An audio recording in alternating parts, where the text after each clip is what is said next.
Je vous propose d'aborder l'épidémiologie, la physiopathogénie des dissections des artères cervico-encéphaliques. Alors, il n'y a pas de prérequis pour suivre cette capsule, mais évidemment, vous pourrez vous alimenter d'autres données que vous retrouvez dans d'autres capsules comme celle de l'examen neurologique central, les céphalées secondaires ou les AVC. L'objectif sera de maîtriser les connaissances au sujet des dissections des artères cervico-encéphaliques et la physiopathogénie correspondante afin de pouvoir intégrer tout cela dans un diagnostic d'opportunité ostéopathique. Alors, d'abord, quelques généralités. Donc, il faut savoir que les artères concernées sont les artères carotides internes et artères vertébrales. Les dissections sont plus fréquentes dans le territoire carotidien interne que dans le territoire vertébro-basilaire. Il faut penser à une dissection artérielle cérébrale devant toute douleur qui sera localisée au niveau du cou ou de la tête, d'apparition récente chez un sujet qui sera jeune, d'autant plus qu'il existe des signes locaux. Alors, évidemment, si on pourrait avoir un signe de Claude Bernard Hörner, et si on a des signes aussi d'expression ischémique correspondant au territoire artériel concerné, une sténose, un AIT ou un AIC. Alors, il s'agit d'une urgence car le pronostic fonctionnel et vital est lié au risque de survenue d'un accident vasculaire ischémique définitif. 80% des infarctus se produisent dans la semaine qui suit les débuts des signes locaux. Les autres s'échelonnent pendant un mois.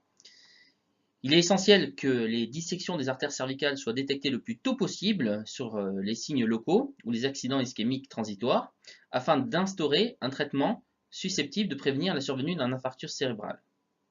Alors, les dissections des artères cervico-encéphaliques sont responsables de 25% des accidents ischémiques cérébraux des sujets de moins de 45 ans. L'incidence est de 3 pour 100 000 habitants par an pour les dissections de la carotide interne. Donc, une céphalée ou une cervicalgie est présente dans 75% des cas et révèle la dissection chez 60% des patients. Alors, la physiopathogénie.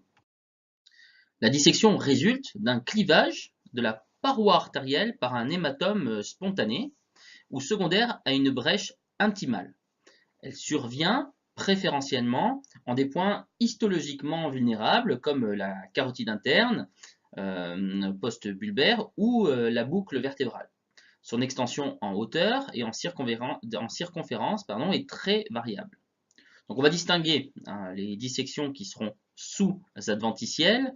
L'adventice, c'est la couche fibreuse la plus externe de l'artère, ou elles pourront être aussi externes, évoluant vers la résorption de l'hématome ou une lésion anévrismale. Les dissections sous-intimales, alors l'intima, c'est la couche la plus interne de l'artère qui est au contact du sang.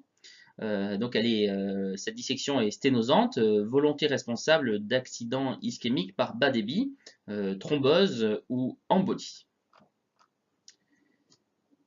Alors, dans l'un et l'autre cas, il faut savoir qu'il peut être réalisé un double chenal artériel. Alors, c'est une notion d'anévrisme disséquant, de double lumière ou de pseudo-anévrisme, ce double chenal artériel communique avec la lumière artérielle. La pathogénie est mal connue.